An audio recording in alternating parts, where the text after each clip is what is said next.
وضو کے فرائض میں سے تیسرا فرض چوتھائی سر کا مسح کرنا یہ ضروری ہے۔ مسح کرنے کے لیے ہاتھ تر ہونے چاہیے، وہ تر ہاتھ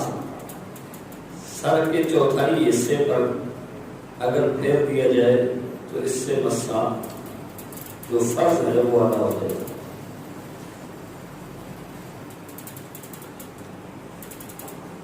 اور یہ ضروری نہیں ہے کہ ہاتھ کا جو تر ہونا ہے مسح کے لیے اسپیشل نئے پانی سے ہاتھ کو تر کیا جائے۔ مثال کے طور پر وضو کرتے ہوئے جب بندہ بازو کو دھوتا ہے، چونکہ مسح سے پہلے بازو دھونے ہوتے ہیں، ہاتھ دھونے ہوتے ہیں، تو ہاتھ تر ہوتے ہیں، اسی طریقے ساتھ اگر مسح کر دیا تو بھی مسح ہو جائے گا۔ لیکن اگر مسح کے لیے ہاتھ دوبارہ سے تر کیا تو جو ہے وہ تب بھی ٹھیک ہے، کوئی ایسا مسئلہ نہیں ہے، مسح ہوتا ہے۔ اب ایک چیز بعض اوقات بھی پوچھتے رہتے ہیں، ذہن کے اندر بھی آتی ہے کہ باقی جتنی بھی چیزیں ہیں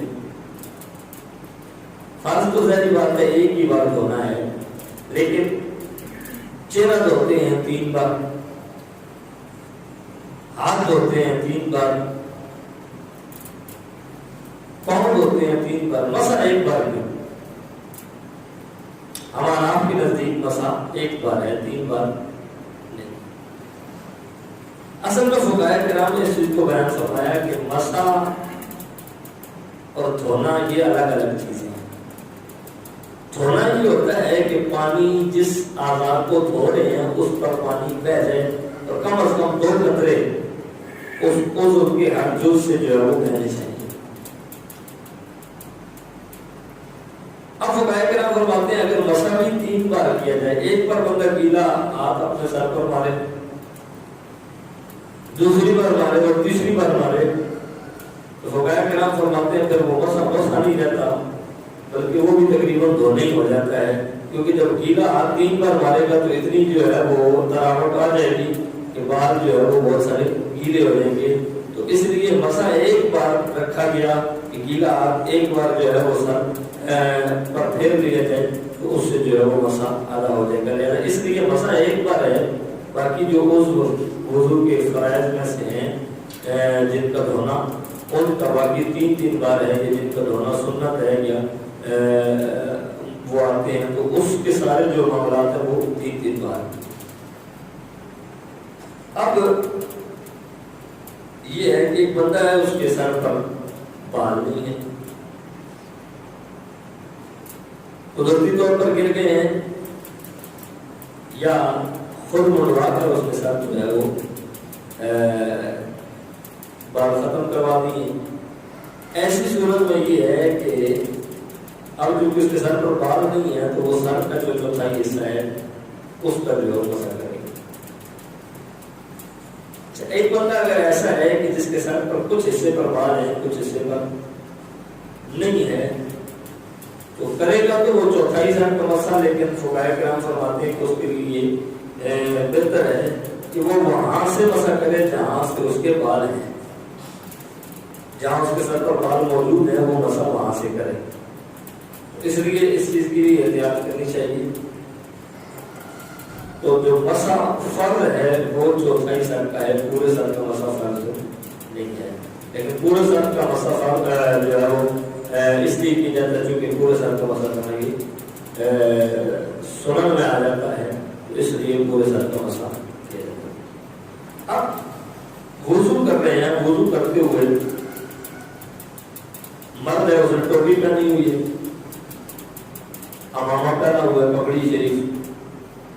یا عورت ہے اس نے سر پر چادر دے رکھی ہے، دوپٹہ دے رکھا ہے، تو ایسی صورت میں کیا مرد ٹوپی کے اوپر سے مسا کر سکتا ہے، پگڑی کے اوپر سے مسا کر سکتا ہے، یا عورت جو ہے وہ چادر یا جو اس نے اوڑھ رکھی ہے وہ اس پر مسا کر سکتی ہے؟ تو اس پر فقہاء کرام نے فرمایا کہ ٹوپی پر مرد پگڑی پر، امامے پر یا عورت چادر پر مسا نہیں کر سکتی۔ ہاں اگر عورت نے اتنا باریک دوپٹہ سر پر کیا ہوا ہے کہ وہ گیلا ہاتھ دوپٹے پر مارے تو اس کے ہاتھ کی جو تراوٹ ہے اس سے دوپٹہ بھی گیلا ہو جائے اور اس کے سر کا چوتھائی حصہ بھی گیلا ہو جائے تو پھر مسا ہو جائے گا۔ لیکن بہتر یہی ہے کہ یہ دوپٹہ ہے تو دوپٹے کے نیچے جو بال ہیں سر کو مسا کیا جائے چوتھائی حصے کا۔ اگر امامہ پہنا ہوا ہے اتار لے یا اتارے نہیں بھی تو پھر بھی امامہ اٹھا کر چوتھائی سر کا مسا کرے۔ ٹوپی پہنی ہوئی ہے تو ٹوپی بھی جو ہے وہ چوتھائی سر کا مسا اسی سے کیا جائے گا۔ اب یہ چیز ذہن کے اندر جو ہے بالکل ذہن نشین کرنی چاہیے، ٹوپی پہن کر مسا نہیں ہوتا، اسی طرح امامہ پہنا ہوگا اس پر مسا نہیں ہوگا، یا عورت نے موٹی چادر کی ہوئی ہے تو اس سے بھی مسا نہیں ہوگا۔ پتلے دوپٹے کا یہ ہے کہ اتنا باریک ہو کہ اس کے ہاتھ کی تری اس کے سر کے چوتھائی حصے تک پہنچ جائے تب اس کو جو ہے وہ صورت میں سر کا جو ہے وہ مسا کرنے کی جائے۔ ایک بندہ اس نے بال رکھی ہوئی ہے، زلفیں رکھی ہوئی ہے، تو اس کے لیے یہ ضروری ہے کہ جو بال اس کے سر پر ہیں ان کا چوتھائی حصہ کا مسا کرے۔ یہ یہاں پر جو گردن پر لٹکے ہوئے بال ہوتے ہیں یہاں اگر چوتھائی حصے کا مسا کر لے گا تو یہ سر کے حصے میں نہیں آتے، اور جب یہ سر کے حصے میں نہیں آتے تو یہ مسا میں بھی شمار نہیں ہوتے، لہذا فرض ادا نہیں ہوگا۔ اس کے لیے ضروری ہے کہ جو سر کا اگلا حصہ ہے، جو بال سر کے اوپر موجود ہیں ان پر چوتھائی حصہ جو ہے وہ سر کا مسا کرے، تب جا کر جو ہے وہ فرض ادا ہوگا۔ اس کے ساتھ ساتھ دوسرا جو اور آخری جو فرض تھا، وضو کے 4 فرض تھے، 2 بیان ہو چکے، تیسرا بھی بیان کیا مسا کا، اور چوتھا فرض ہے جس کو قرآن نے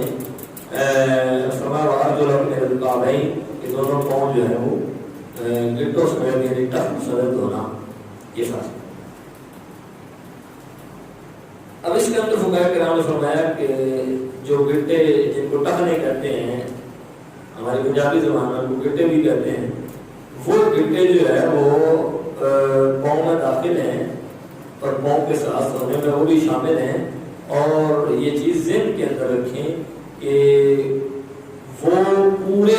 شامل ہونے چاہیے دھونے میں۔ بعض لوگ دھوتے ہیں پاؤں، کئی جو ہے ان کے نیچے سے دھوتے ہیں، اوپر وہ گٹے باقی رہ جاتے ہیں، کئی جو ہوتے ہیں وہ آدھے دھوتے ہیں، آدھے جو ہے وہ خشک رہ جاتے ہیں، تو وہ جو ہڈی اٹھی ہوئی ہوتی ہے، دوسرے لفظوں میں جو ابری ہوئی جو ہڈی ہوتی ہے وہ سارے کا سارا ایسا پاؤں سمیت دھونا یہ ضروری ہے۔ اس کے اندر دھونے میں یہ احتیاط کرنی چاہیے کہ انگلیاں جو پاؤں کی ہوتی ہیں ان کے اندر جو ہے وہ آپ پانی پہنچائیں۔ بعض لوگوں کا ہوتا ہے کہ بعض لوگوں کی انگلیاں آپس میں ملی ہوئی ہوتی ہیں اور اتنی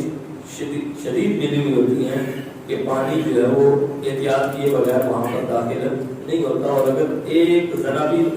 دھونے سے رہ گیا تو پھر وضو کامل نہیں ہوگا۔ اسی طرح سردیوں کے موسم میں عموماً یہ ہوتا ہے، گرمیوں میں بھی بے احتیاطی کی وجہ سے ہو جاتا ہے، پاؤں کا جو پچھلا حصہ ہے ایڑی کے اوپر جو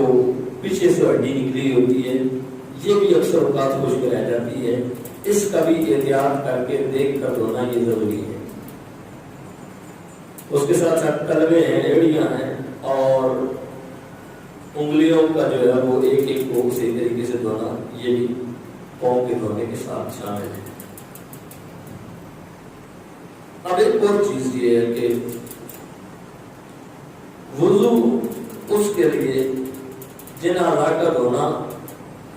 ضروری ہے ان پر پانی کا بہہ جانا شرط ہے۔ اس کے لیے ارادہ بندے کا ہو نہ ہو وہ دھل جائے تو وضو ہو جاتا ہے۔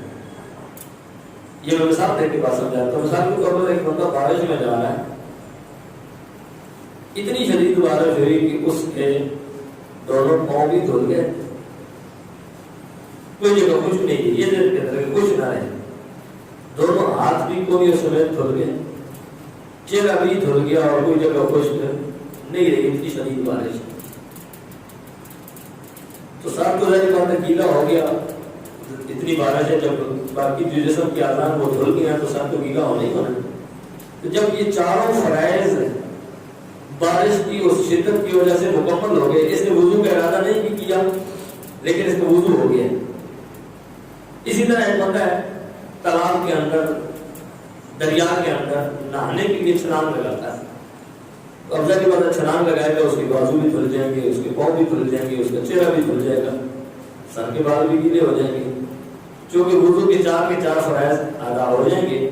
اس لیے اس نے ارادہ اگر نہیں بھی کیا تو اس کا وضو ہو جائے گا۔ لیکن یہ چیزیں ان کے اندر رکھیں، دریا کے اندر چھلانگ لگاتے ہوئے اگر اس نے ان چیزوں میں سے منہ بندہ بڑا سخت بند کرتا ہے، آنکھیں بڑی سخت بند کرتا ہے، اگر یہ حصہ جو بہر والا ہے ہونٹوں کا یہ خشک رہ گیا یا آنکھوں کے اوپر یہ جو حصہ ہے یہ خشک رہ گیا ہے، تو چونکہ ظاہری بات ہے اس نے چھلانگ کو لگائی لیکن یہ حصہ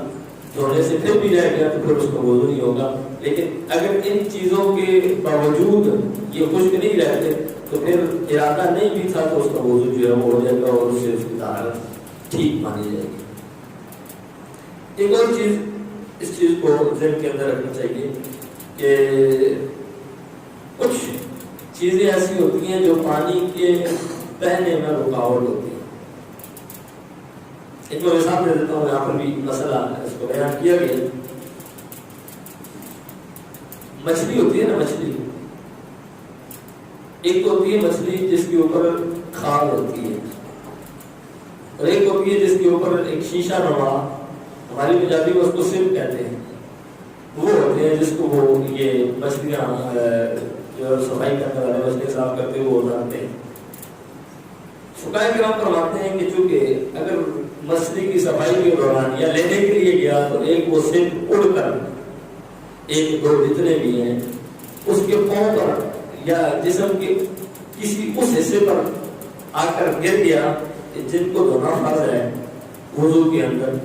تو یہ چونکہ چکناٹ والا ہوتا ہے جہاں پہ گرتا ہے وہاں پر چپک جاتا ہے۔ اب اگر اس نے وضو کیا وہ چپکا رہا، وضو اس نے کر لیا، تو فقہاء کرام فرماتے ہیں اس کے چپکے رہنے کی وجہ سے اس کا وضو نہیں ہوگا۔ اب سوال یہ پیدا ہوتا ہے کہ کیا وہ جو سرپ تھا، وہ جو مچھلی کے اوپر سے شیشہ جس کو سنہ بھی کہتے ہیں، وہ ناپاک تھا جس کی وجہ سے وضو نہیں ہوا، یا کوئی اور وجہ ہے؟ اصل میں وجہ یہ نہیں ہے کہ وہ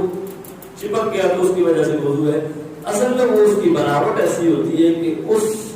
پر پانی ڈال دیا جائے، اس کے اوپر پانی رہے گا لیکن جن تک وہ پانی پہنچنے نہیں دے گا، یعنی اس کی ساخت ایسی ہوتی ہے کہ اس سے پانی گزرتا نہیں ہے، وہ پانی کی گزرنے کے لیے رکاوٹ ہے۔